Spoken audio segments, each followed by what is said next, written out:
We played on the basketball courts in Princeville. We ran through the woods in Princeville. We made a lot of friends over here, longtime friends that I still talk to now. I was a shy, quiet kid. I kept to myself. Everybody knew everybody. We would walk to 1 or 2 or 3 stores. We knew that we would go to Ernest's store to get the pickles. We would go to Ms. Lilybell's store to get the penny candy.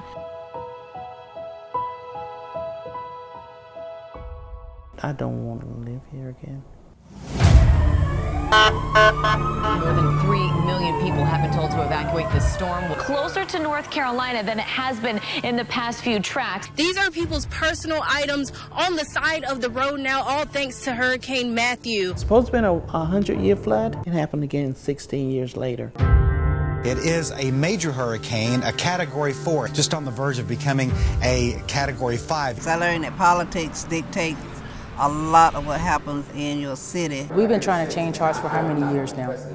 Well, God changed hearts. My people can't keep depending on change hearts and words. Hallelujah! Thank you, Lord. Thank you, thank you, thank you. What a blessing, what a blessing. Before we begin, I might do this at the end, but I want to do it now. I want to thank all of you for coming out. This is of course, the first in the Diaspora Film Festival. This is the first in the series, and it's very special for us for a number of reasons. First of all, because you all know Resita's from here, or she went here, and she's bringing back a lot with her, and we're very proud of her. Yeah, you can clap again.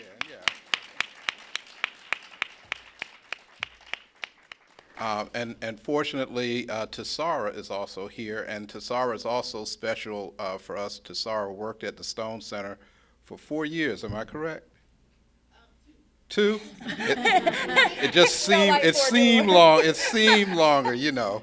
And we're always happy to see folks like Resita and Tassara. There's our Marquetta, okay.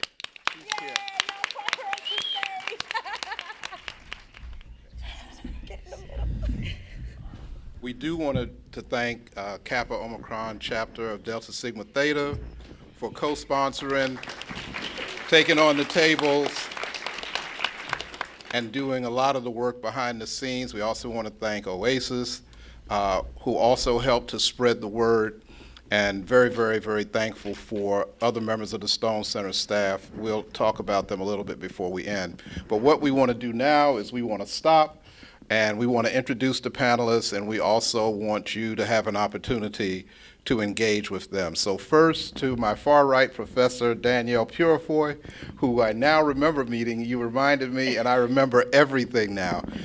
Professor here at UNC, PhD in environmental politics, also has a law degree from... Law, it doesn't matter.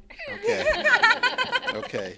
But as you can see, her work is deeply embedded in the kind of issues that Resita and her team were investigating.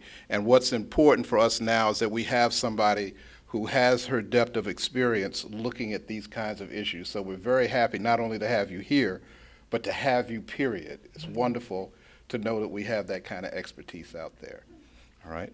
And next to her is Marquetta Dickens, who is a legend in that part of the state, and happy to have her here with us. Assistant coach still at NCCU? No? You dropped that? No, that was like 12 years ago. It was 12 years ago? No, I'm the head women's basketball coach at William Peace. You did? That was yes. for real? Yes. I saw that. Okay, so homecoming was real for you. It was coming back, and it was beautiful. Yes, that was a beautiful, beautiful ceremony. And of course, we have Resita Cox. Many of you know her. I know her from having taken a class with me. She did quite well in that class.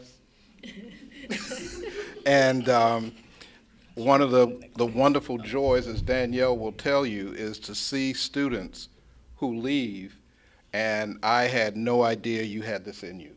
I absolutely did not. And it was just, she was a poet when she was here. She was talented. I'm not saying she wasn't talented, but I didn't know that the filmmaking was going to be able to bring more of that out. And that was an elegiac and poetic rendition of what it means to be in that part of the country. It's beautiful. So, yeah, thank you. So, enough of the jibber jab. I'm going to sit down with you and kind of pass the mic over. For those folks and friends of yours who couldn't make it tonight, this is being filmed and it's going to be placed on our website, and people will be able to get an opportunity to see you if they weren't able to come out tonight. So Resita, why don't we start with you, if you'll say a little bit more about the making of the film. You said a little bit in some of the news articles about what compelled you to leave Chicago and come back where you belong. So why don't you say yeah, welcome back. Y'all, I'm officially no longer a Chicago resident. I'm back in North Carolina now. And yeah, so I grew up in Kinston, which is not that far or dissimilar from Princeville. And I grew up, all of the hurricanes we referenced in the movie, of course, I lived through those, witnessed those. And as a child, I didn't really have the language or the understanding of what was going on. I just knew that the eastern part of the state flooded. You know, we had a storm, we were without power for a couple of weeks. Other people had power, other people weren't flooded. I didn't know. When I got the language and the understanding of what environmental racism was, I was like, oh, they designed this way. And that initially sparked my interest. But how I was introduced to Princeville was as a TV news reporter. And so I was covering Hurricane Matthew in 2016. I was sent to Princeville, and I saw all the historical markers, the signs about being the first town established by Black people in the country. And I'm like, wait, I have never heard of this before.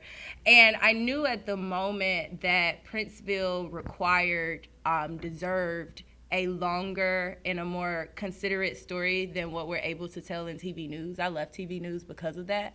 And that has brought us here to this stage. That was the beginning of that journey in 2016.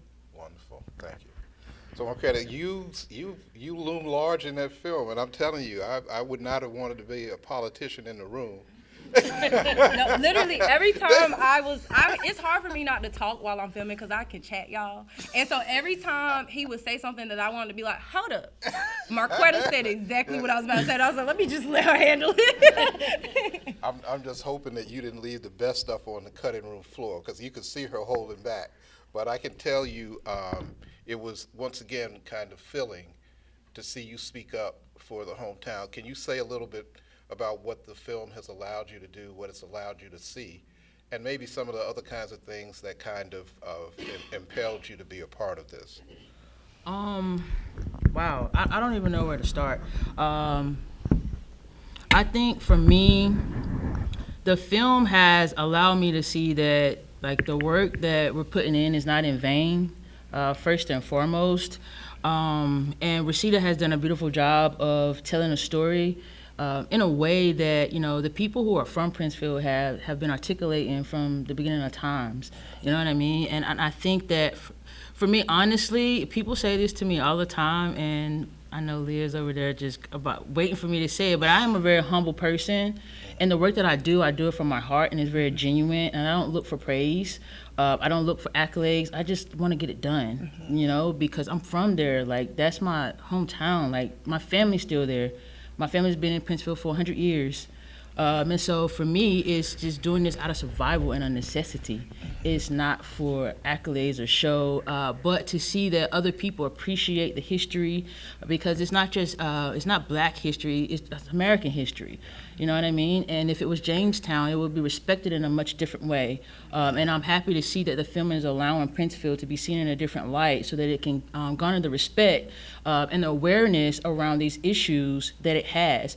Because just like you, Resita, we grew up just thinking, oh, we're in a bad spot, we're in low-lying areas, we're not really understanding the history of how we got there in the first place, to now have the conversation for the future of what needs to happen and what needs to change so it doesn't continue to happen. And for me, you know, it's a testament of back to America, like, you know, just like the politicians. You say one thing, but your actions and your history proves another. and we're gonna hold you accountable for that. And so for me, that's what it means. It's another piece, a beautiful piece to actually hold people accountable for our history and for how our history is disrupting the future. I mean, the present, and can also destroy the future. Right. Has a state, yeah, please. I just want to follow up quickly. Has the state recently done anything differently or anything new? Has it responded? You can say yes or no. I'm gonna say this. As far as I know, no. Okay. Not in terms of infrastructure. We still have the 39-point-something million from the federal government for the levy, which is still not enough. They have not even started working on that. They have done the design, but it was, it's gonna flood other communities or something's gonna happen to other communities. But for me, we brag on being so innovative as a country, but excuse my French, other countries are shitting on us in terms of innovation and infrastructure. Yeah. I mean, we got like some of the worst infrastructure in the world. And so it's just convenient that where the worst infrastructure is the infrastructure that protect Black and brown people. And so that's what the film highlights to me, and like it showed me in a different way, and I'm like, yeah, that's right. You know what I mean? Like that's what I've been trying to say there. Tell her. So Danielle, with another hurricane imminent, maybe not hitting us as hard as some of the previous storms have, can you say a little bit about, as you think about Ian, and even if we just get a little bit of water, because from what I understand, even a little bit of water can be devastating now. What kind of things did the film bring out for you? What kind of things did it highlight that you think is important for us to know? And I'm going to ask you if you'll turn that mic towards you, if you will, the big one, yeah. Thank you. Yeah. I mean, I think the film just brings out the persistence of this kind of threat. There's so many points in the film, and I've seen it maybe about 5 to 6 times now. And in the beginning, there's the sort of pointing out all the different years, right, that Princeville has experienced flooding. And then there's a point where, I can't remember her name in the middle of the film, but who, fought for years to get money to rebuild her house, and talked about what it means to not, to have been able to host family and to hold that kind of space, and then to not want to live there again because they know, right, because she knows that these are not 100-year floods anymore, right? And so, Hurricane Matthew was just 6 years ago, right?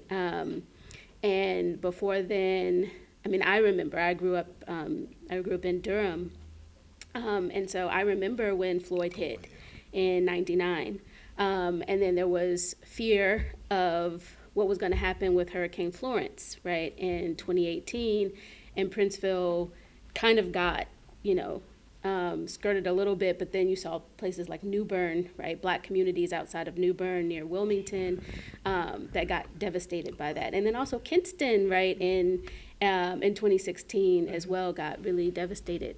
And so just noticing, the global warming, climate change has been here, and it is intensifying. And to hear you say that you have this money that's not enough, but they haven't even started building a levee is terrifying, right? There's a lot of trauma, right, that happens over and over and over again when you have to be afraid when it rains, right? And what we're going to experience tomorrow is just a lot of rain, right? It may not be a lot of wind. I don't know what it, I know there's going to be a lot of rain here. It may be more wind on the, in the eastern part, but I think we don't think a lot about what it means to have to face that over and over and over again. I got my start doing this work after Hurricane Katrina. I was a senior in college, and I worked down in Baton Rouge and in New Orleans, and some in the, there were lots of communities that got displaced to these trailer villages. And I was working in an after-school program, and yeah, like, you know, when there were big storms, we had to evacuate New Orleans for a hurricane that happened 3 years after Katrina, and the kind of terror for those children, right? So I'm thinking about that. That's very present in mind, and also this sort of increased frequency.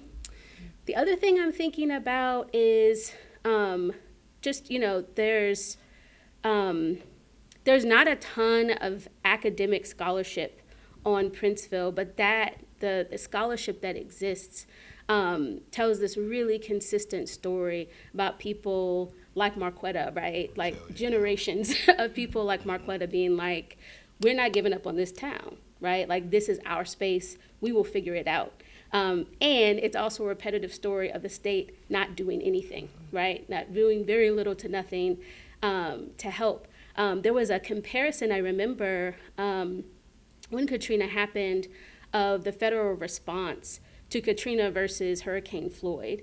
And in that comparison, they made Princeville, they made the response after Floyd seem favorable, right, to what happened in Katrina. Because they were like, well, at least the money got there, like, easier and that kind of thing.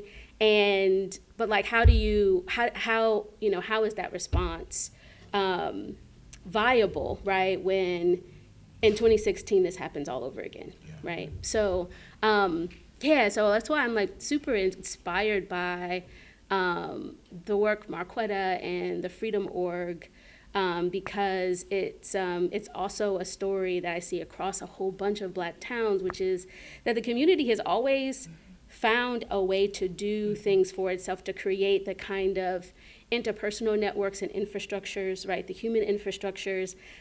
There's long histories of back when folks used to do more trades work, right, of building the infrastructures themselves. I was listening when I think one of your family members were talking about the wooden septic tank. Oh, yes. And I was like, people used to do that. I went to a community outside of Mebane that is struggling, Black community outside of Mebane that's struggling with basic water and sanitation infrastructure. But some of those homes actually have these like terracotta pipes that people built by hand, right, like 100 years ago, right, that are like still in place. So those histories all are there, and I feel like all of this sort of reminds me of how important understanding the linkages of those histories are, and thinking about how we can bring back some of those practices as well. Yeah, it's heartbreaking to see someone say that they're going to leave their home and not come back. Yeah. Because of the challenges. Kendrick just walked in, didn't he? Yep. Where is he? There he is. Okay. How are you, Kendrick? I'm going to ask you to do something for me, and I'm sure the audience will agree. I'm going to ask you to come take this seat, and I'm going to come down there and mastermind from below. Okay. Come right over here. Yeah.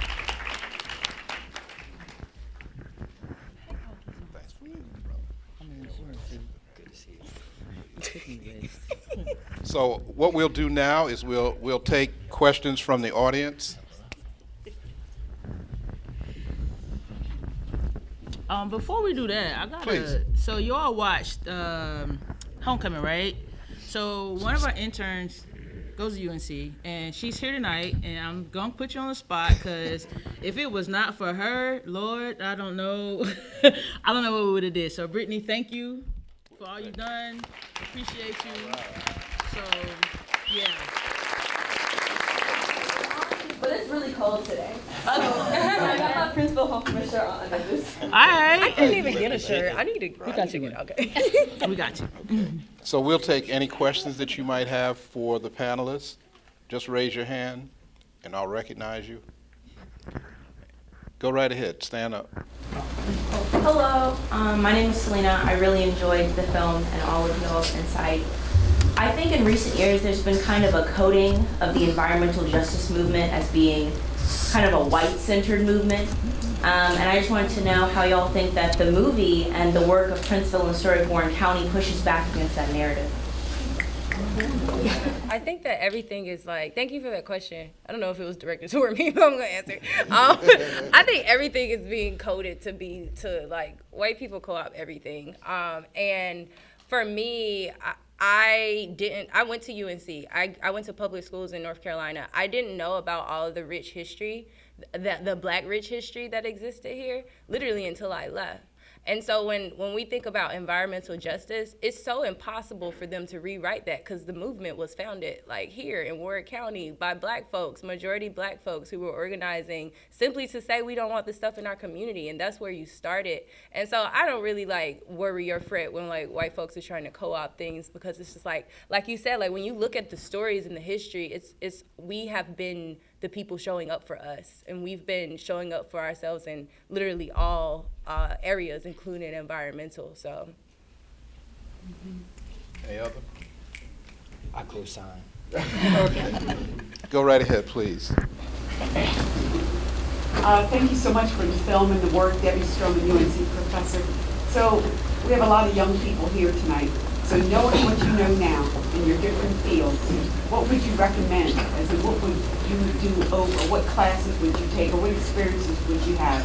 Whether that's farming, whether that's filmmaking, your leadership in athletics, and you as an academic. So what would you say to young people?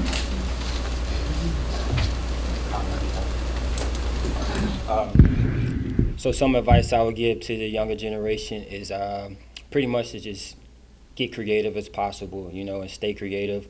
I grew up wanting to be a computer engineer. Next thing you know, I'm a farmer, So it's kind of different, but it's still engineering, but we're just engineering on different kind of product, more so community and the human body and things like that. So you never know how you're gonna start. Well, you never know how you're gonna end, but it's never about how you start. It's about how you finish. So just stay focused, really, and just try to connect more with your intuition, and that's really going to lead you to where you need to be versus where you want to be. My journey took me so many different paths, and but it just seemed like where I'm aligned at is in farming and agriculture. So I advocate for farmers, beginning farmers, minority farmers, black farmers.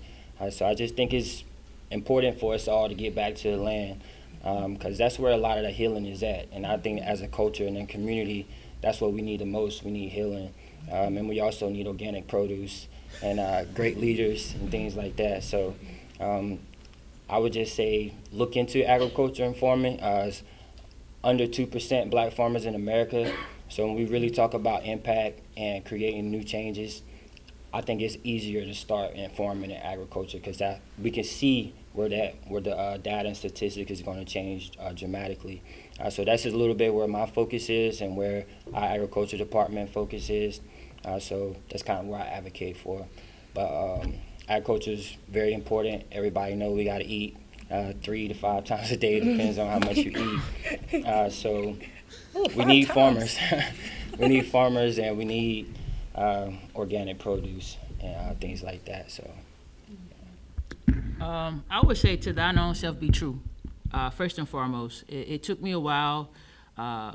It took me a while to really understand what that meant, right? As a mental health practitioner, that's also what I do. As a mental health practitioner, I would say, especially already in higher education, right? Like this is a perfect time for you to start working on your self-actualization. Right? I didn't start working on that and what I really wanted to do and figuring out my passion. Like I know I was passionate about sports, I know I was passionate about basketball, but that's a very small piece of who I am. It was a tool that I utilized to help me get from point A to point B in my life. I had really great experiences at the wonderful NC State. It was with Coach Yao, I learned a lot, right? And so learn from all of your experiences. In terms of classes that I wish I would have taken, I took one African American studies class at NC State. And I don't even know if any more were offered. I didn't even check, right? Black literature, I took a black literature class. It was one of my favorites. And so you need to start investing in yourself and figuring out who you are now. and don't wait until later. And I think your generation is doing to be honest, I think your generation is doing a really good job of that, of being yourself, and really pushing back on stereotypes, gender, the status quo. I mean, even when it comes to like professionalism, like challenge, like you have to understand your voice. As students, as young people, you're probably the largest population, like even on your own campus, right? And so it's still some campuses that I know that have this professionalism thing of you can't wear an afro in the classroom. Says who? And why? I ain't even gonna talk about it right now. You know what I'm saying? Like, it's still happening, but you all have the power to change those things. And if you're changing them in the higher education system, which is very oppressive and rooted in white supremacy, let's talk about it. If you have to understand your voice to be able to change that now and where you are. And I'm looking around at all these black faces at a PWI.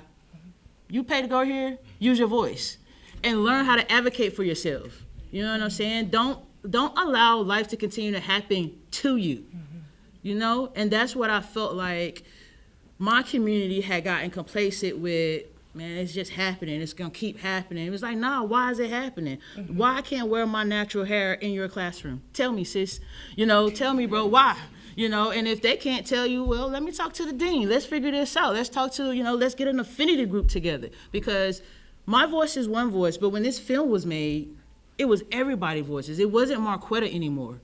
It was Princeville. It was history. It was black folks with the same stories and the same feelings coming together in an affinity group, and now that voice is much louder, and now the impact is much bigger. So that's what I would say, is really understanding at this age how to advocate for yourself first and foremost, and what's important to you, and don't stop.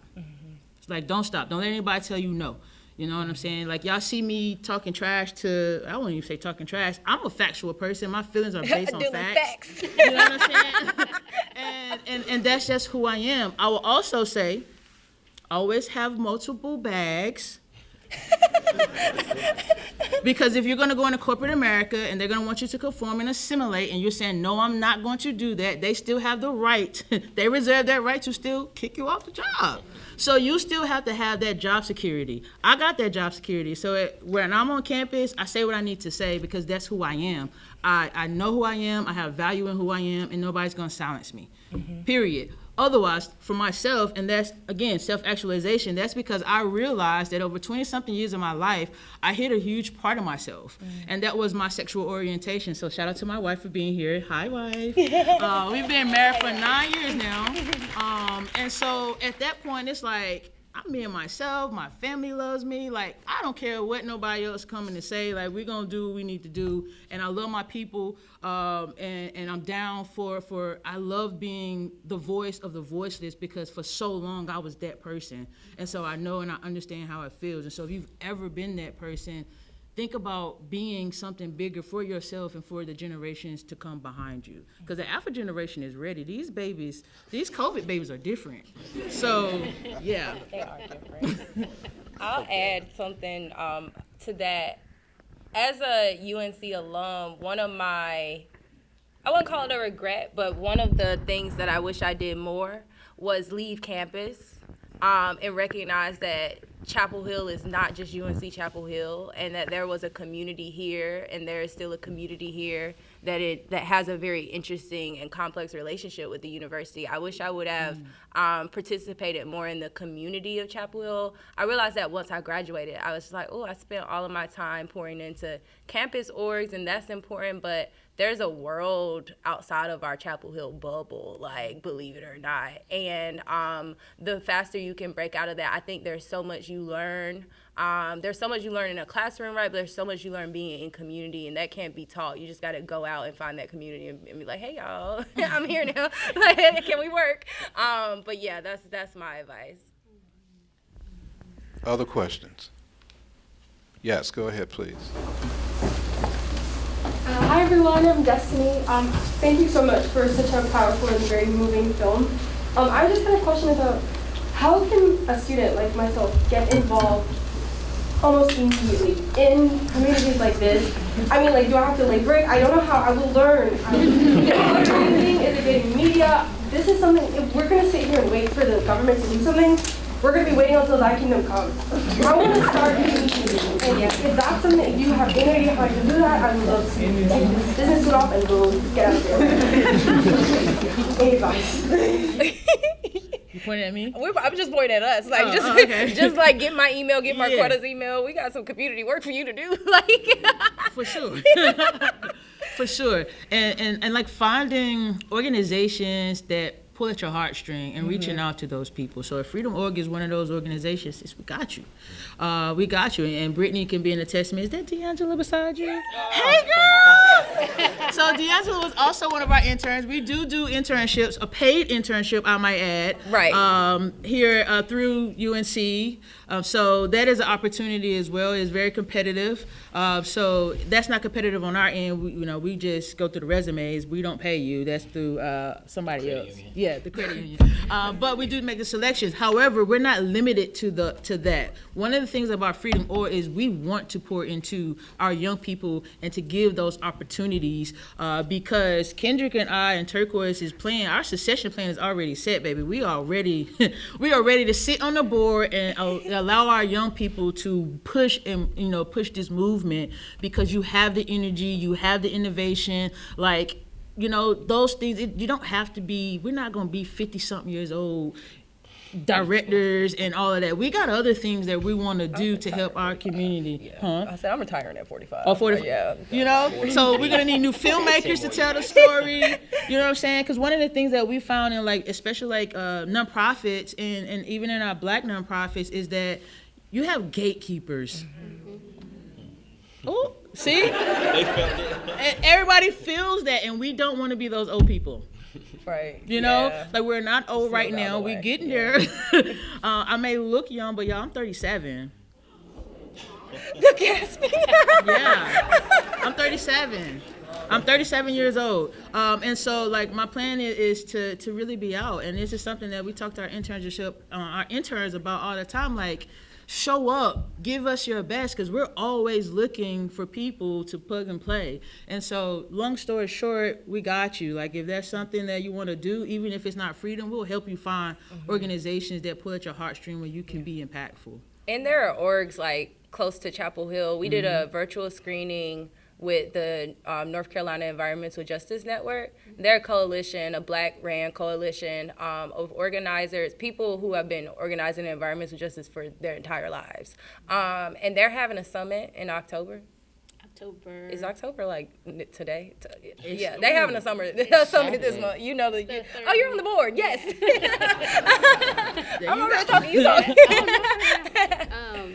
Yeah, it's the weekend of October 15th. It's always the third weekend in October. It's in Whitakers, which is one of the Black towns that y'all, at the Franklinton Center at Bricks, another historic Black place and a historic Black trade school, formerly a plantation, all kinds of history. So if you go to if you just Google NC-EJ Summit 2022, you'll find the homepage for that.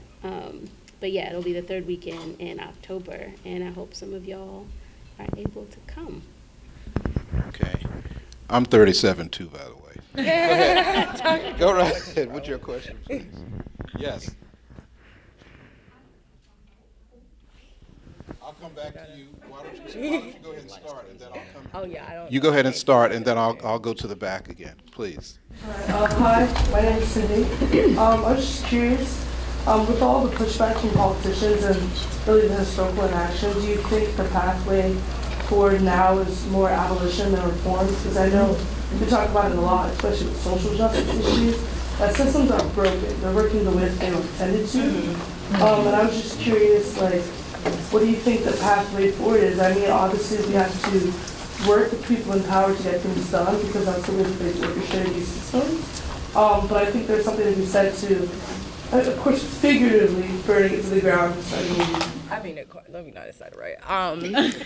Yeah, thank you for that question. I have always believed abolition has always been the answer. It's how we got our freedom. Our ancestors were abolitionists, and I think we continue to dismantle and destroy our systems, because you're right, they are working the way that they are. And I had someone ask me the other day, like, what inspires me, or, you know, like when you wake up and there's so much dread, you can get a bit boggled down by it. But these worlds that we're imagining, where everyone's free, and it's an equitable society no matter what and who you are, they already exist.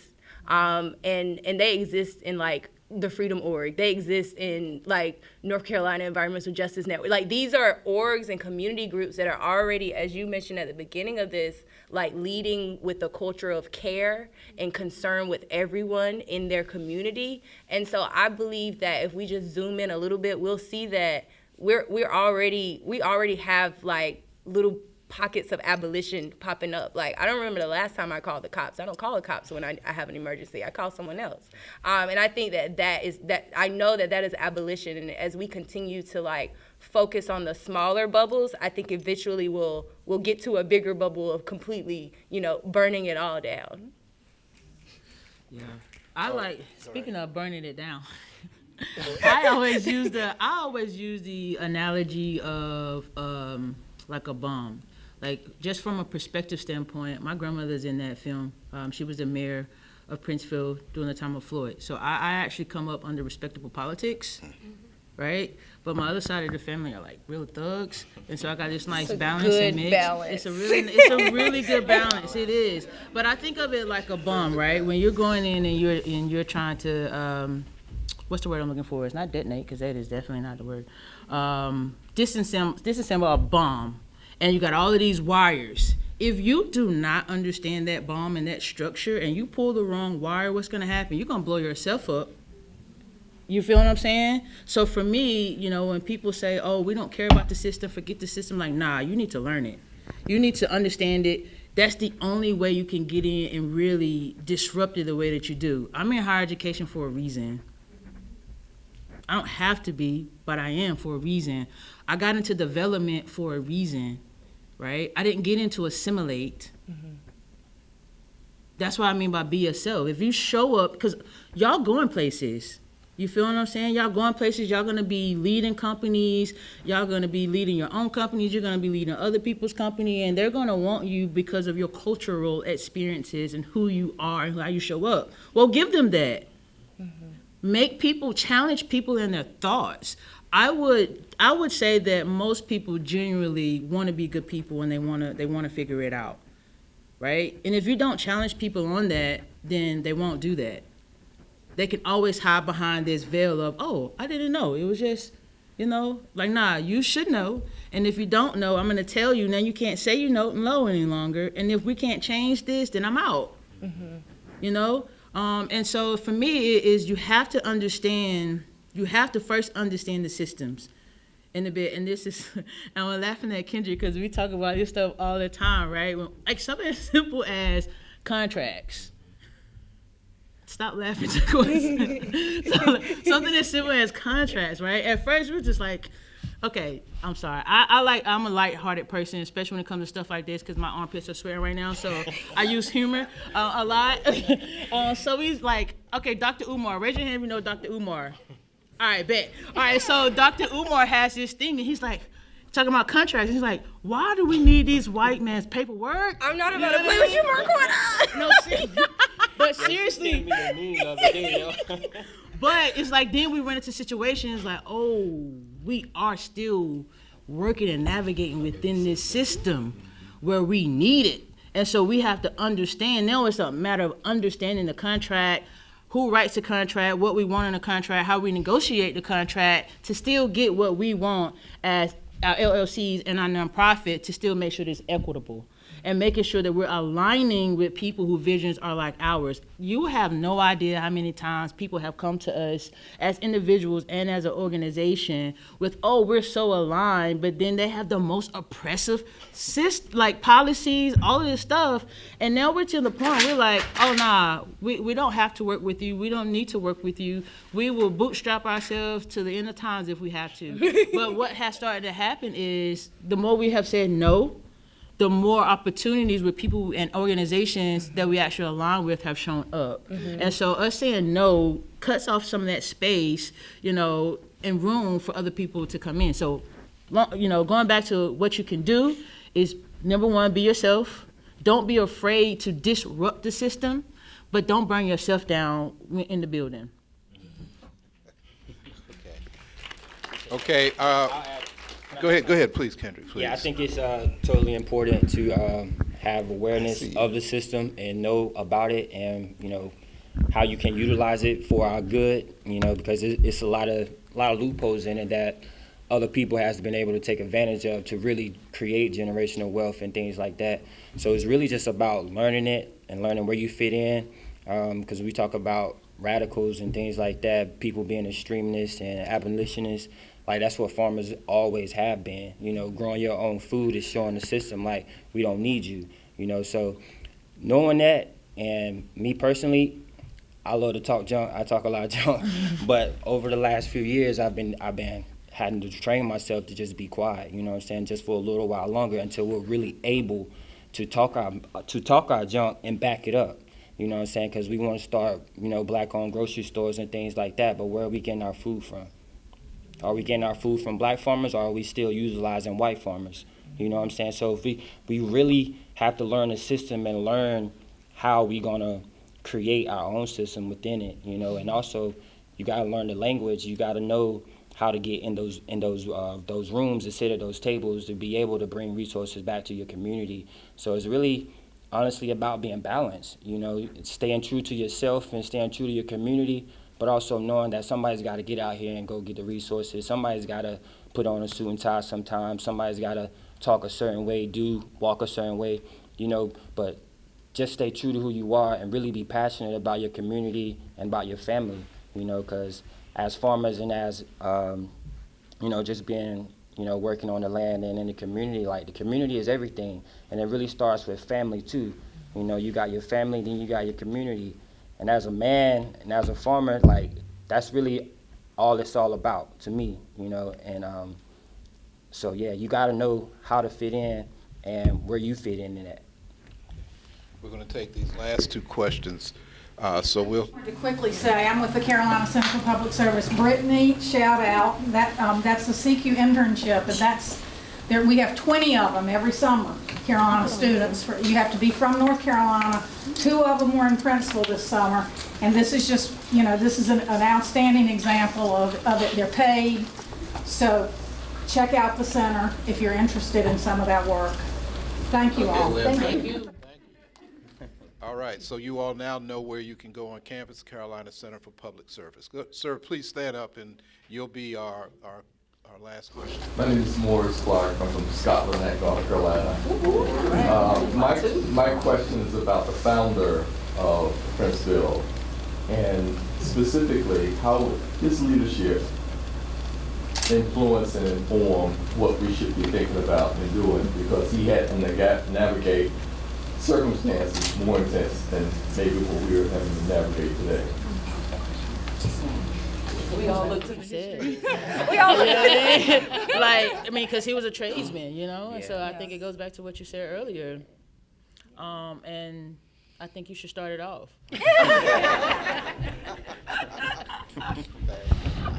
Oh, this is a great question. I feel like we need to actually learn a lot more about Turner Prince than we do, and I don't know how. I mean, this is the, you know, we're all here at UNC, which is, you know, and which is where a lot, right, are of the archives of our state.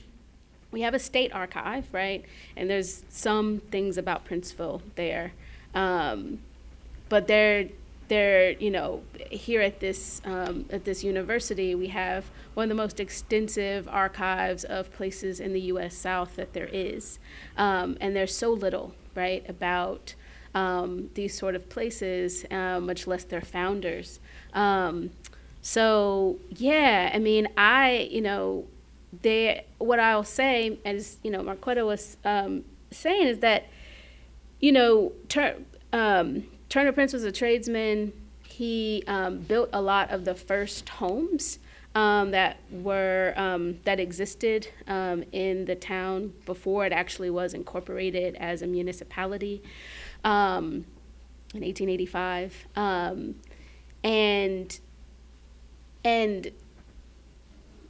I think one of the things that I think this also gets at this question about abolition, is that, Black towns were like founded as a means of like flight in a way, right? From like the sort of boundaries of white space, right? The sort of legal boundedness, the kind of subjection, right, of and control, like spatial control, right, of white space. And, becoming your own place didn't get fully away from that, but it got as far away as you could possibly do in a country that, had been at the point of emancipation totally colonized, right?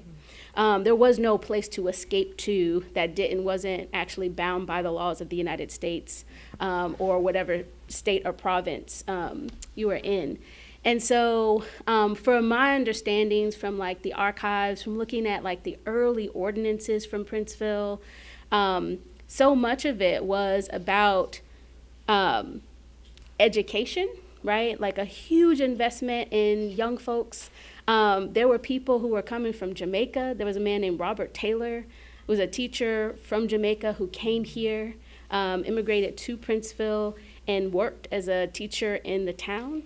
There were, and you know this more than I, like, there are churches, but churches like, Black churches are not like other churches, right? Like Black churches function as, and particularly in the beginnings of a space like this, function like as schools. They are your recreation. They like do all the kinds of, early on, right? All the sort of social services, right, that we think of the government doing, right? Most of these towns don't have state recognition, right? So they don't have like a municipal government. Princeville is pretty unique, actually, among Black places in that it does actually have a state chartered government, right? But most places don't. And so what happens in the place of a government, right? The church takes over, the Ladies Auxiliary Society takes over, the Masons take over, and they like organize themselves. So, and so that's why, when I saw this film, when I met Marquetta, and started hearing about Freedom.org, I was like, this is our generation's version of that, right? Like they're doing the same kind of like, this, the summer internships, right? The working with the young folks, this farm, right? Like all of those things are things that like were done like 150 plus years ago as a means to like organize the community and to keep it cohesive. And that's the kind of thing that like kept people devoted to Princeville. I mean, you imagine flooding that many times, right? In most places, like y'all, like if we lived in Chapel, like, I'm from Durham, and Durham is a complicated city, right? Because there are actually several historic Black enclaves that got absorbed into Durham, right? And so part of where I went to church was this place called Hayti, right? It's a Black place, Hayti, Haiti, right? And we went to church in this space that got basically destroyed by infrastructure, right? Destroyed by Highway 147 in the 1950s and 60s, right? But people still, right, their generations, people still have love and like work to try to preserve the memory and preserve like the future, right, of that place that is called Hayti, but has been absorbed into Durham. But I feel like for like most of Durham, if that had flooded like once or twice, people would be gone, right? Like you don't stay in a place that like you experience that kind of like trauma in if you don't have a deep and abiding tie to that landscape, to the people there. It is incredible. So for me, it's like I'm not really interested. I mean, this is me as a person, not necessarily me as a scholar, whatever. Like, but me as a person, like I am not personally that invested in like the shape and structure of towns. Right? Like Black folks have never really benefited from the shape and structure of towns as towns are dictated by the state, right? We've always created our own forms of governance. We've always created our own forms of relationships to each other, relationships to the land. And those are things that, again, you can follow back to Turner Prince and see like how they were doing it back then, right? And people now will try to talk about those things as backwards, right? As like not progressive. And I'm like, no, actually that's our future, right? What got us to this place where 100-year floods happen within, 20 years now of each other, is this notion that we always have to be developing and we always have to be extracting and we always have to be running a highway through some place, right? We always have to be producing and we always have to be individualizing, right? People don't have a devotion to place, right? When in that kind of way, which is why you see, right, like Princeville surviving for this many years without all of the kinds of things that a place like Chapel Hill, Raleigh, and all these sort of things have, right? So there's costs and weights and balances there, but yeah, like all I'll say is that like the things that the time is nonlinear, right? And so the things that Freedom.org is doing is like in our imagination and from the little we can glean about what Turner Prince was doing back in 1885 is like very, very similar. And so it's exciting to see that return, and I'm looking forward to seeing like what y'all get up to next. Appreciate that. And since you said it, I think we do. I think we as individuals, myself, Turquoise, and Kendrick, I think we have the spirit of Turner Prince. And not just Turner Prince, but really our ancestors. I am every bit of Maggie Perkins, Maggie Outlaw Perkins, and I know that. And our organization really does, as you like lay it out, we really are doing those same things. We can start with, we have 3 different departments, just to give you a little background. So we have community economic development. So that's going to be affordable housing counseling. And so one of the things that we want to do is partner with our community college. So I just went through a construction academy at the community college. So being able to partner with, and I love to sit and talk to my elders. I think it's really important. I think it's a part of our culture where we don't write our history a lot of times, it's oral. So I spend a lot of time talking to my grandmother who's been in politics for a long time, learning from her friends. And so one of the things that, I know that used to happen in high school, there used to be wood making and those type of things. That is lost. And so one of the things I want to do is, well, if we have a construction academy, and I know my construction academy professor really well, he wants to expand on this, well, why don't we build affordable housing? And so like those type of things. And so it's the community doing for itself. Kendrick has his, and I'll let him talk about his plans in terms of like the things he want to do with the local food systems. You know what I'm saying? And so like historic cultural preservation, that's the educational piece. We have plans of bringing and having our own Afrocentric school. So like all of these things that Turner Prince and the community did, like we study those things because again, we've already talked about understanding the system and where you fit in and being authentic to yourself. And so we saw and we studied the areas of Reconstruction. We studied what was successful with Turner Prince and then what wasn't. And how do we tweak that and be creative in that to make it fit for who we are and the generations now and the generations to come. And so, I'll let Kendrick talk a little bit more about the innovation in the agriculture department, but it's like some really, really dope stuff where we're going to be self-sustaining, because that's the word we like to use. And here's the reason why. And I say it has to be people of that community. And the reason why I say that is this. Recently on Main Street in Princeville, which is going to be applying for a historic downtown district, there was a house that was remodeled. Anybody here know what a Tier 1 community is? Tier 1 means most economically distressed, one of the most, 40th? Yeah. Most economic distressed communities in the state of North Carolina. I think we're 98 out of 100 counties in terms of healthy places. So what we find is that who deems land valuable? Who deems that valuable? It ain't the people that live in that community, I can tell you that. Because if that's the case, social capital will be through the roof in our black communities. It's not. So the mission of Freedom.org is to invest in disinvested communities. because of its history of being disinvested in, and that's intentional. So when I go into these real estate, I'm gonna get back to what I was saying, because when I go into these real estate conferences, the places and the spaces that they tell me that I need to invest in are opposite of my community. And as soon as we go in and we start to invest and we bring this awareness, and this is what I'm afraid of, that house on Main Street just sold for $195,000. A family from New York have no idea, you know, the medium house is probably 100 something, low hundreds, 110 max. $195,000. If that continues to be the trend, because you know, oh, this is the first black town, we want to be a part of this. It's going to be gentrified, and I'm cool with gentrification. I am not cool with displacement, and I will not stand for it. And so that is what I feel was the spirit of Turner Prince. Those circumstances, he didn't have to worry about gentrification. Well, nobody coming over there. You feel what I'm saying? You know what I mean? Like, it was like, nah, y'all have it. We don't want you. Just don't come over that bridge. And we was like, well, don't come over here either. And I'm not a separatist. That's not something that I conform myself to. You know what I mean? But however, if you're gonna come into space, you need to respect the culture, and you respect the people who have put in their blood, sweat, and tears to be here. And we're seeing it all across the country. DC, what? Chapel Hill, oh, there you go, Chapel Hill, you know what I'm saying? Like, I'm sorry. I was not raised to sit back and to complain about things. I was raised to be a part of the solutions.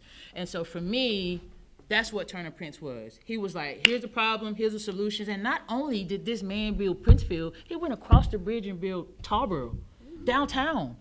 You know what I'm saying? And so for me, all of my friends was like, oh, you shouldn't invest in downtown Tarboro. Well, why not?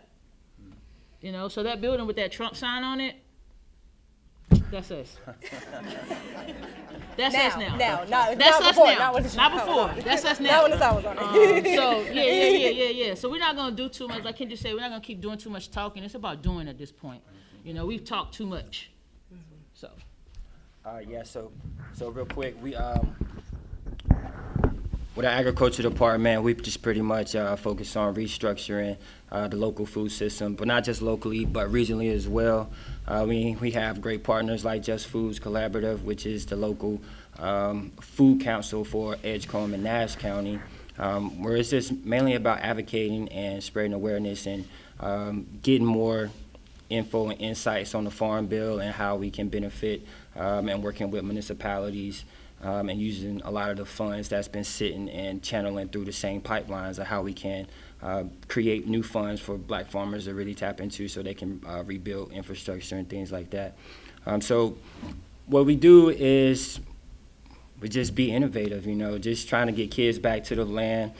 We have a agriculture athlete camp called Farm Olympics, where we are working with local, the athletes in the area, bringing them back to the land and, you know, teaching them proper breathing techniques, proper stretching techniques, and things like that, teaching them about the culinary. We have chefs that we bring to the farm and teach them how to cook, how to prepare. We have farmers that we work with, showing them about beekeeping, showing them how to harvest, how to plant their own seeds, things like that.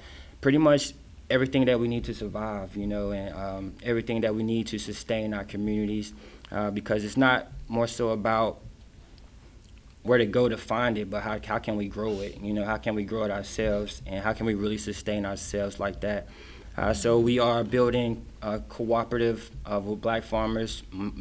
They're mainly beginning farmers right now, because I just think that's the important phase that we're in when it really comes to agriculture. I think this is more so about educating at this point, because a lot of our farmers are not organic farmers, you know, and it's full with synthetic fertilizers and GMO seeds and things like that. That's ultimately killing our community as well. You know, so the more we can learn about organic techniques and practices like that, we can rebuild our soil, which goes back into environmental justice and learning about the racisms that's connected to there. So it's just so much that we're working on, but I think the focus right now is on advocating and educating. And we want to utilize community gardens to be our educational. We're working on our incubator farm as well, where we can have a central location for farmers to come and actually have equipment where they can practice, where they can learn on. Because I don't know if y'all familiar with the CSA program, but what that is pretty much a subscription box where a lot of these rich white farmers, rich retired doctors, they start farming when they're retired and things like that. So they have all this money to be able to go and get these nice equipment to really create these operations that produce a lot of money. You know what I'm saying? So it's just another form of capitalism in agriculture that we're really trying to recreate. So we're having our incubator farm where we can bring our black farmers in, pretty much teach them the same thing, you know, give them the same options, the same opportunities that other people has had and has whitewashed the agriculture industry to the point where when we talk about black farmers or when we just talk about farming in general, we just see these big, I'm sorry, I was about to cuss, but we just see these big old red barns and we think that that's the typical farm when it's not, you know what I'm saying? So really having these farms, these incubator farms where our farmers can come and they can have somebody that look like them and teach them how to grow and where they can purchase food, you know, from people that look like them, I think that makes the difference. And I think that gives a lot of hope, you know, gives us a lot of power that we are instilling back into our community at the same time. So that's where we are, and we are, you know, just creating leaders, you know, growing leaders and growing communities, because at the same time, that's what it's going to take to really restructure these systems and to really sustain our communities. We talk about food hubs and rural communities and the history behind that. A lot of our small towns, black communities, that's how we was thriving back in the day. It was off of co-op farming. It was off of food hubs and distribution of produce, you know, after the Jim Crow eras and the sharecropping eras. Even though there's still sharecropping models in our system today, which we have a hard time with those conversations as well. And with our food council, that's kind of what we do. We have uncomfortable conversations with our partners because sometimes it's like partners in other organizations, they look at what they're doing as success, but at the same time is stepping on the necks of other people in the community. So it's like, how do we work with them at the same time, knowing that they're stepping on our necks? You know what I'm saying? And they want us to clap for them, but at the same time, they're still keeping us down below. You know, so it's like, how can we rebuild our farmers and how our farmers are not at the bottom of the totem pole? You know, because it's like everybody makes more percentage than the farmer, and the farmer's the one growing the food. So how is that making sense? You know, so it's really about just changing that narrative and empowering our farmers and empowering our communities. I think that's the ultimate economic piece is agriculture. So,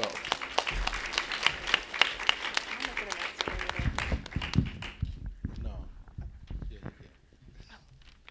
This is to Sarah, everybody. Oh, to Sarah, I was going to ask you to make an announcement. Look at you. And I was probably going to ask you to make an announcement about this. You want to go first? No, you go ahead. Okay, hey guys, I'm Tessera, one of the impact coordinators for the Freedom Hill Project.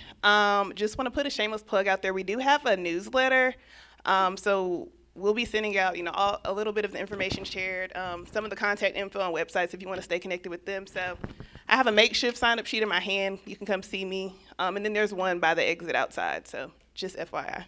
Resita. Oh, I thought you was going to announce something else. Can I, Dr. Journal, let me squeeze my announcement in before you make yours. Well, so. Go ahead. Tessera is also helping me with a really amazing program, which is a good segue from what Kendrick just said. We will be sponsoring families to host an intimate screening of Freedom Hill just at their homes, and we'll offer sizable grocery stipends and a catered meal, so a free dinner in the movie. We'll be releasing, actually today or tomorrow, whenever I can put the application up. The application, and it's not really an application, it's an interest form.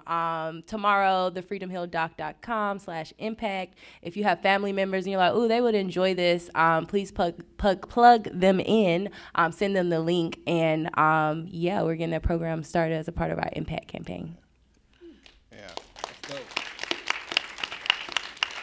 So that was a little bit of what I was going to say. I was going to say, you know, that as an entity of the university, we can't raise money for you, but if we could raise money for you, how would you tell us to do it?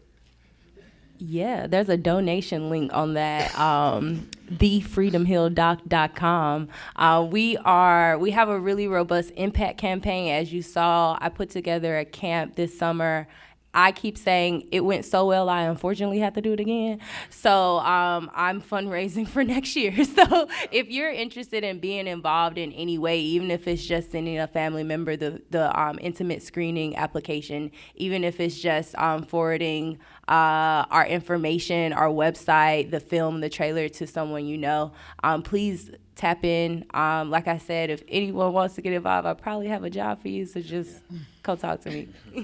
And what I would also say is, and I think that it's not being said forcefully enough, that we need to donate to this project. We absolutely need to donate to any project that's teaching our young people to make films for themselves, to express their vision, and to do it as well as we saw on this screen tonight. We absolutely have to come out of our pockets. This has been a labor of love for this entire panel. This is something that they could, they all know that they could be doing something else, but this is something that I think is very important. In fact, what I'm going to say is that the Stone Center is going to support an intern that wants to work with the project this summer. So if you need additional help, we will put the money in. Give me some snaps, man. Don't be sit up there. So we will support, so for students out there that are interested in getting involved and learning how to do this, because this is passing it on, that the individuals that get training in the program are going to be able to come out and do things in their own communities, in other parts of the state, in other parts of the South, or wherever you happen to be.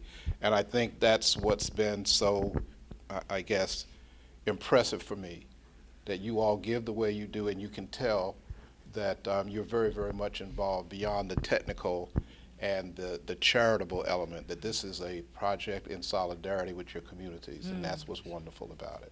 So I'm going to ask again, before the members of your team stand up, I want to recognize Sharif Abadrame in the back, Selena, Bray, and Saskia, and they are the ones that work to try to bring everything together. And as much as this program has been a success, it's because of all of the hard work that they did. Now, for the rest of the team, will you all stand up, Brittany and your crew as well, so that we can feature you all at the same time. Thank you. You too. Stand up. Wait, y'all, my students are here who did the film. Why y'all ain't That's stand what I'm talking up? about. That's what I'm Viv saying. is in the audience. Trinity, my other Trinity. Y'all stand up. Don't play. Man, right. they had drone shots and everything. I'm impressed. They made a movie. That was serious. It's serious. I'm looking forward to the next piece. What will the next piece be? My next piece, Yeah. or their next piece? My next film is going to be in Kinston, which is where I'm from. Our working title is Basketball Heaven. Also, y'all, my journalism advisor from high school, I'm looking directly at Mr. Boo. Where is he? He's right there. All right. I have so many other mentors in the audience. Diane Wilson from ABC 11 is back there. My old supervisor, I interned during college. Is Ryan Thornburg out there? No? Okay, well, he's another one of my professors, but. Okay. All right, you didn't name me. Y'all, I took my first film class with Dr. Jordan, and it was the struggle of my life. And I'm actually just proud that he still claims me after my performance in that class. But 5 years after the class, I emailed Dr. Jordan, and I'm like, hey, Dr. Jordan, I really need that syllabus of all those films you showed me my senior year because I need to rewatch them. Because she slept while I played. I slept. I was tired. I was working 3 jobs. And it paid off. It paid off. It's wonderful. Once again, folks, please stand. Let's give them a hand. Thank them.